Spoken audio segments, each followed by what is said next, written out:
I'm Kathy, the Adult Services Librarian at the Waynesville Library, and today I'd like to show you how to make alcohol ink metal washer necklaces. So, this is what we're going to be making today, and I'll give you a list of supplies, and we'll make one real quick in real time. You can see what it looks like. So the supplies that you're going to need to make this craft are metal washers. I bought these at Lowe's. Walmart has them too. Alcohol ink. I like this brand Ranger. A stamp. You can buy these or you can make your own. I made these from old stamps. I just pulled the stamp part off and attached a little bit of Velcro and a little bit of felt. It's a lot cheaper than buying alcohol ink stamps. So I made those.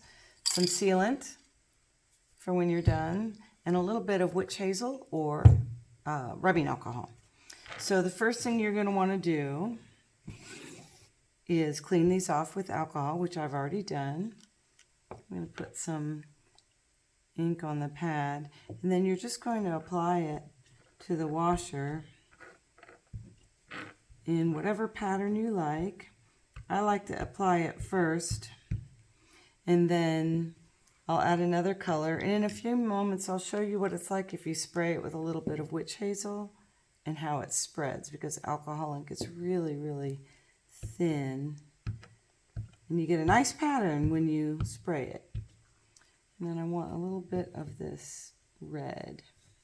And you can, as you see what I'm doing here, I'm just using that same little piece of felt over and over. I want a little bit more red in here. And then lastly, we're going to put just a little bit of green on.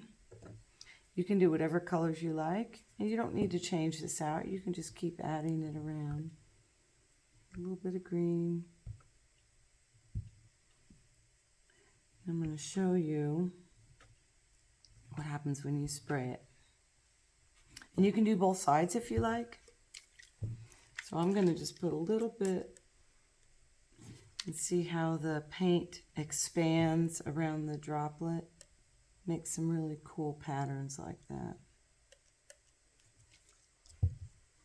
Then if you see that you want a little bit more of another color, you can add it right on there. See, I'm adding a little bit of green here till you get the color that you like. And then once it dries, it only takes a few minutes to dry, you can spray it with a little bit of clear sealant. I'm really happy with the colors and the configuration of the colors on here, so I'm ready to seal it. So I'm going to use this clear Krylon spray. You can get this at Michael's. And we'll just let that dry, and then I'll put them together in a necklace and show you how that works. So here's what they look like. I've sealed them with the Krylon spray, and I think they turned out really nice. I like the way they look. I'm going to stack these two together, but you could also do a smaller one on there if you'd like. I'll do that one. And then you just take a strand of silk thread, or you can use leather. Just make a simple slip knot. Pull it taut, and then if you'd like to, you can add a bead, which I think looks kind of pretty too. And then just make another knot to hold the bead down firm. You don't even need to really put a clasp on the end of this string unless you just want to, because if you make it long enough, you can just put a knot in it here and just put it over your head. And there you go. It's really pretty simple, fun to do with kids, not a very costly craft, and I think the results are really nice.